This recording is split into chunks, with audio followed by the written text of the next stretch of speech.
24 ঘন্টার মধ্যে বাংলাদেশে নাকি সেনা নামতে চলেছে। কি আপডেট, কি পরিস্থিতি বাংলাদেশের, আমরা বিস্তারিত জানবো। বাংলাদেশের বিশিষ্ট আইনজীবী নিঝুম মজুমদার আমাদের সঙ্গে রয়েছেন। দাদা, আপনাকে স্বাগত জানাই আজও এই শোতে। বাংলাদেশের লেটেস্ট কি আপডেট, কেন এতটা তর্কাতর্কি হলো, কি হলো পরিস্থিতিটা? লেটেস্ট আপডেট বলতে যেটা বোঝায় সেটা হচ্ছে যে কয়েকটা ফ্রন্ট আপনাকে চিন্তা করতে হবে। সেটা হচ্ছে যে বাংলাদেশের বর্তমানের রাজনৈতিক পরিস্থিতি বলতে কিছু নেই। লিগালি কোনো সরকার বাংলাদেশে নেই, যা আছে সেটা হচ্ছে একটা জঙ্গি অবৈধ সরকার। প্রথমে আপনি এটা বুঝে নেন। ফলে যেই জায়গাটা হচ্ছে আইন শৃঙ্খলার ব্যাপক অবনতি হয়েছে, এর মধ্যে একটা সাধারণ চাওয়া ছিল, সেটা হচ্ছে যে একটা আর্লি ইলেকশন। এই জঙ্গিরা ক্ষমতা দখল করেছে 5 অগস্ট লাস্ট ইয়ারে।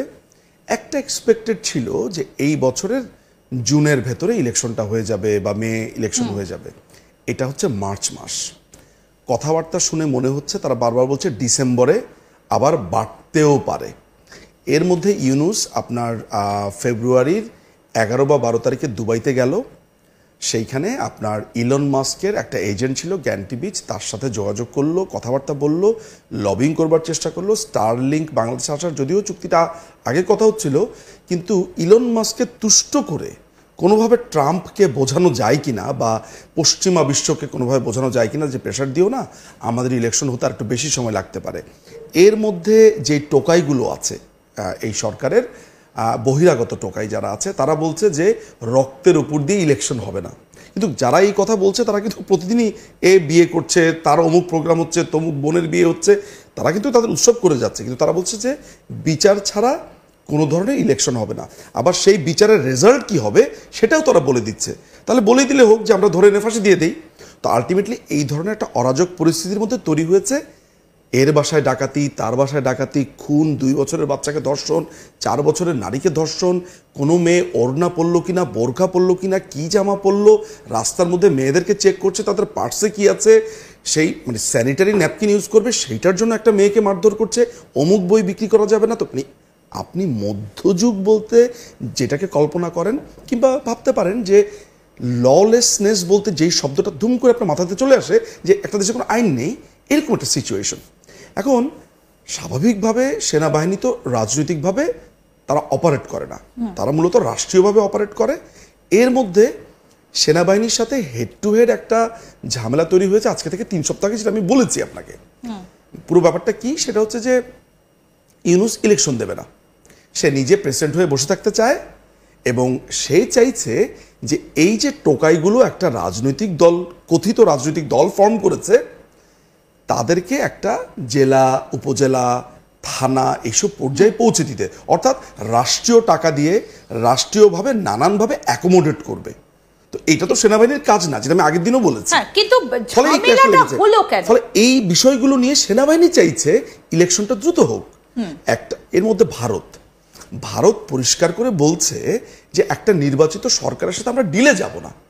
এমনকি দিল্লিতে তাদের যেই লোকটির আশা কথা তাকে তারা ক্যান্সেল, তারা তাকে আইডি কার্ড দেয়নি। আপনি জানেন যে ভারত একটা প্রতিবেশী মহাশক্তিধর, অর্থাৎ এ দেশটি যেখানে আমরা বসে আছি, তারা পরিষ্কারভাবে বলছে যে একটা নির্বাচিত সরকার ছাড়া আমরা ডিল করব না। কদিন পর এখন ইউরোপের ব্যাকেই কিন্তু চলছে, ইউরোপিয়ান ইউনিয়নে একটু দেখছি যে এই সরকারকে, তো এটা তো খুবই প্রকাশ্য যে চায়না এক ধরনের ব্যাকিং দিচ্ছে নানানভাবে, ইউরোপের থেকে এক ধরনের মদত পাচ্ছে, কিন্তু আমেরিকা এবং ভারত একত্রিত হয়েছে, রাশিয়াও বলা যায় যে এই জোটটার সাথে আছে, অর্থাৎ ভারত আমেরিকার জোটটার সাথে আছে। এরকম একটা পরিস্থিতিতে তার মধ্যে পাকিস্তান, তার ঢাল নেই, তলোয়ার নেই, আপনার অস্ত্র দিয়ে সাহায্য করছে, নিজেদের খাওয়ার টাকা নেই। তো এরকম একটা সিচুয়েশনে মাঝখান দিয়ে যোগ হয়েছে ইকবাল করিম ভুইয়া নামে এক সাবেক সেনাপ্রধান আর ফয়জুর রহমান নামে এক জঙ্গি আর্মি অফিসার। তাদের সাথে কিছু যোগ হয়েছে যে সেনাবাহিনীর ভেতরে যে আপনার জঙ্গি অংশটা আছে, হিজবুত তাহরির, এরা মিলে যেটা করছে ওয়াকারকে নানানভাবে কোণঠাসা করতে চাইছে। এবং এর আগের দিনের প্রোগ্রামে আমি আপনাকে বলেছি যে 13 লং ব্যাচের যেই 3 জন এখন 3 বাহিনী প্রধান, অর্থাৎ এয়ারফোর্সের, নেভি এবং আর্মির, এরা 3 জন কিন্তু সেম ব্যাচের ফ্রেন্ড। তারা এদেরকে দূর করে দিতে চাইছে, এদেরকে দূর করে দিয়ে সেনাপ্রধানকে আনতে চাইছে ফয়জুরকে। ফয়জুর যেটা করবে আপনার রাষ্ট্রপতি শাহাবুদ্দিন চুপ্পু তাকে সরিয়ে দিয়ে আপনার ইউনূসকে সরিয়ে দিতে চাইছে, ওদিকে ইকবাল করিম ভুইয়া উপদেষ্টা হিসেবে চলে আসবে, একটা অরাজক পরিস্থিতি দেশে তৈরি করবার জন্য। ফলে এই ক্ল্যাশটা এই কারণে লেগেছে। এখন আপনি একটা জিনিস লক্ষ্য করুন, সেটা হচ্ছে যে সাধারণত সেনাবাহিনীর ভেতরে এই ধরনের অস্থিরতা যখন কাজ করতে থাকে, স্বাভাবিক সাধারণ মানুষের মধ্যে ব্যাপারটা যায় না। এই টেনশনের ব্যাপারগুলো আমরা জানি, যেহেতু সোর্সগুলো আছে, আপনারাও এটা জানেন, আমরা সেগুলো নিয়ে কথা বলছিলাম আসলে। ফলে কি হতে পারে, কেমন হতে পারে, এটা বলা মুশকিল। যদিও এখনকার যে কথিত সেনাপ্রধান ওয়াকারুজ্জামান, সে এখনো চাইছে না যে ক্ষমতাটা, সে চাইছে যে তার চাকরির মেয়াদ শেষ হলে চলে যাবে, অর্থাৎ সে চাইছে এই মেয়াদে একটা সুষ্ঠুভাবে একটা ইলেকশন দিয়ে সে সরে যাক। কিন্তু তার তো বাইরে, তার টাকা বাইরে গেছে, সে বাইরে থাকার একটা পার্মানেন্ট পাকাপাকি ব্যবস্থা করতে চলেছে, এই কথাগুলো তো শোনা যাচ্ছে। দেখুন, ওয়াকারের বিরুদ্ধে দুটো ব্যাপার রয়েছে। ওয়াকারকে সেনাপ্রধান হিসেবে আনবার ব্যাপারে অনেকেই বলে থাকেন তিনি প্রধানমন্ত্রীর আত্মীয়, এই সেই। আমি এই কন্টেনশনে বিশ্বাসই করি না। মাননীয় প্রধানমন্ত্রী আত্মীয়তা দেখে কাউকে সেনাপ্রধান করেছে, এইটা দুর্জনের কথা, এটা দুর্জনের কথা, এটা প্রতিপক্ষের কথা। সেনাপ্রধান করাই হয়েছে যে তার স্কিল, তার রেকর্ড, এগুলো দেখে। এবং মাননীয় প্রধানমন্ত্রী কিন্তু বিভিন্ন গোয়েন্দা রিপোর্টের উপরে ভিত্তি করে একজনকে নিয়োগ দিয়ে থাকেন, এবং অপশনের জায়গাটাও প্রধানমন্ত্রী বিবেচনা করেন। ফলে এইটাও কিন্তু এক ধরনের ষড়যন্ত্র অংশ। বারবার বলছে আপনারই তো আত্মীয়, আপনারই তো আত্মীয়, এটা বলে বোঝানোর চেষ্টা করছে আপনার আত্মীয় যখন তখন এমন করলো কেন। ফলে আমি এই ব্যাপারটা খুবই পরিষ্কার করি, মাননীয় প্রধানমন্ত্রী তার রিপোর্ট এবং স্কিলের ভিত্তিতে একদম আইন মেনেই দিয়েছে, নাম্বার ওয়ান। ফলে 5ই অগাস্টের আগ পর্যন্ত এই ব্যাপারটা কিন্তু ছিল।